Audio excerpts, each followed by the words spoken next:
update on the Delta flight bound for LAX forced to land at Salt Lake City International yesterday due to technical issues.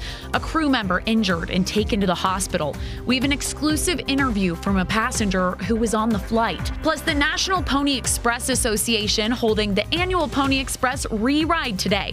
We'll take you live from the action as the riders make their trek through Utah. And as far as the joke of an indictment, it's a horrible thing. Former President Trump speaking publicly this morning on the campaign trail. More on what he had to say following his 37-count indictment. Live from Utah's first TV station, ABC4 News celebrates 75 years. Hello, I'm Sarah Murphy. Thanks for joining us this evening for ABC4 News here at 5. Tonight, we have an update on the Delta flight that was forced to emergency land in Salt Lake City Saturday. I spoke with a passenger who was sitting in the back of the flight who was just a few rows from the back when the emergency slide deployed in the cabin. Now, she's asking right now to remain anonymous. It's a story you'll only see here on ABC4 News. I don't think this plane is fit for passengers. A plane not fit for passengers. That's what some are calling the Delta flight heading from New York to Los Angeles that was forced to land in Salt Lake City. The screams of the flight attendants, I thought that the plane was exploding, or I thought the plane was under attack. Like, that's what we all thought. Delta says passengers were forced to get off the plane at Salt Lake City International Airport because of a maintenance issue with the plane. Now, after 1 to 2 hours, flight crews cleared them to get back on the plane. Once passengers had reboarded, they say the aircraft slide deployed inside. All of a sudden, there was a huge explosion. We thought that there was like a bomb that went off. Delta released a statement saying, "We apologize for the delay to passengers' travel plans. Nothing is more important than the safety of our customers and people." Now, passengers say this experience will stick with them. So it was honestly, it was terrifying. So I've been in situations like that where I've thought my life was at risk, and this was far beyond that. We're all really, really shaken up. Delta says they took one crew member to the hospital, but that person has been discharged. The passenger I spoke with says she and her family each received $7,000 voucher miles, but she says it's still not enough. We'll have more information for you later tonight at ABC4 News at 10.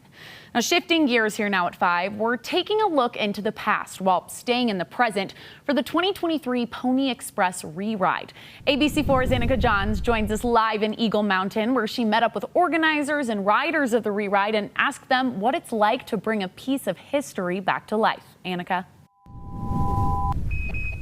In 1860, young men rode across the country delivering mail. Now, today, our methods of transporting mail have changed significantly, but one organization is taking to the trails and recreating what took place so many years ago before mass communication even existed. Put on by the National Pony Express Association, this annual re-ride spans a 10-day period covering almost 2,000 miles. The trail begins in Sacramento, California, and will end in St. Joseph, Missouri. The riders not only ride along the original trail, they carry around about 1,000 letters and a traditional mochila. Riders will ride all day long, 24 hours a day, until they reach their final destination. This year we're going west to east, and there's about 7 or 8 states involved. Here in Utah, we have 3 teams, each made up of, 24 folks or so, and we carry the mail across the state for about 300 miles.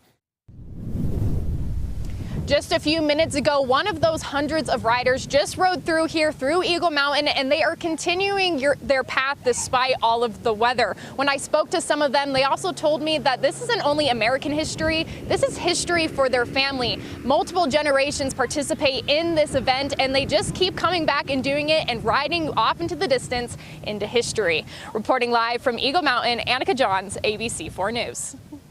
All right, thank you, Annika. Now in Davis County, Farmington police are investigating a house party where they say people fired gunshots. People in the area called police around 1:30 this morning. They say they heard gunshots coming from the East Bench of Farmington. After searching the area, police found a large party going on at a house on Sunset Drive, and when they got there, they say people started running. Police say they found one person inside the home. Now that person was not hurt. They also found one gun. After searching the party, police booked one man into the Davis County Jail for tampering with evidence.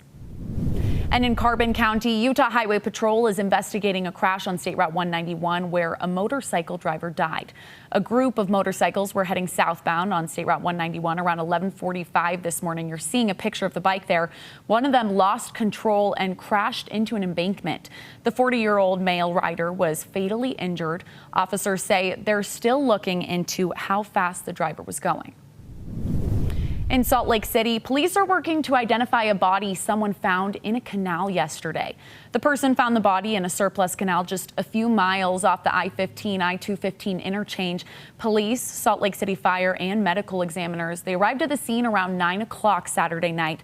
Right now, they're saying there's no signs of suspicious trauma.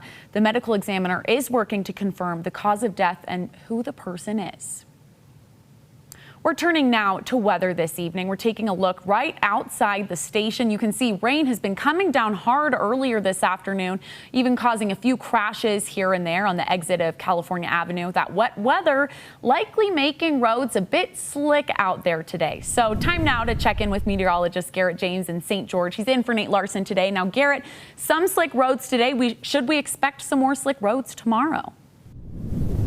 Yeah, we're going to see these showers and thunderstorms continue over into tomorrow, at least for the majority of the state. However, not everybody is going to see that.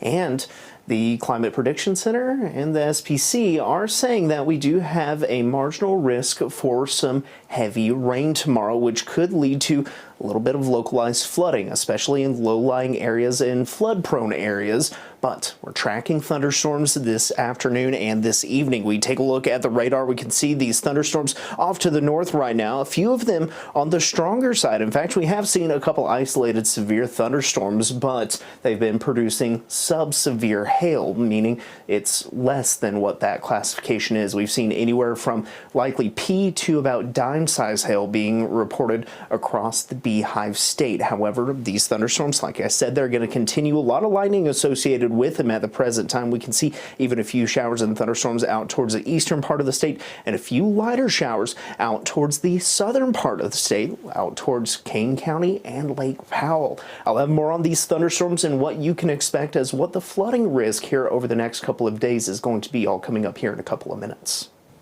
All right, thank you, Garrett. Now happening today, the Rocky Mountain Gem Show in Salt Lake City. At the show, you'll find a collection of local curators, creators, rockhounds, and artists. People showed up today at Juniper Cafe. It was free to all, had door prizes and giveaways and food and drinks. Event workers say the Gem Show puts together a pretty unique collection of local artists and their work in an effort, they say, to support small businesses. We have literally specimens from all over the world. I know some people here specialize in Madagascar, Brazil, a little bit of everything. Like this guy over in the corner, he polishes all his own rocks from scratch.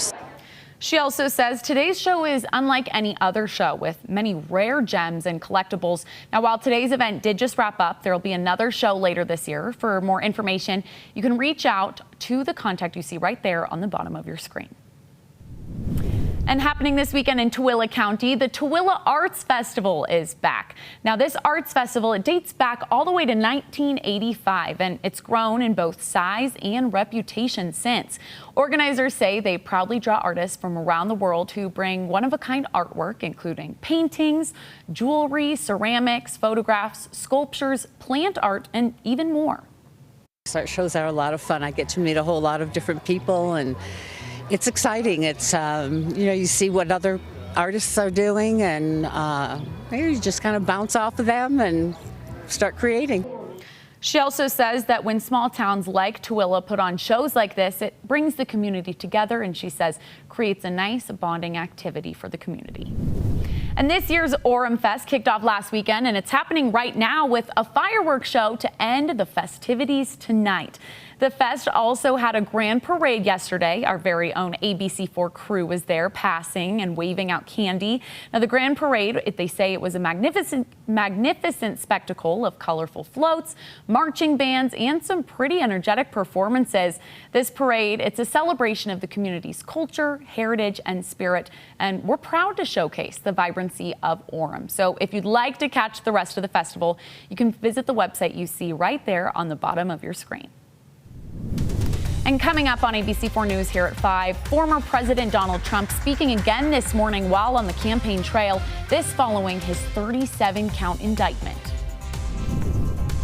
There's a lot of lightning strikes out there at the present time, and maybe even a little bit of small hail in some of these stronger storms. I'll have the latest on where they're going coming up here in just a few minutes.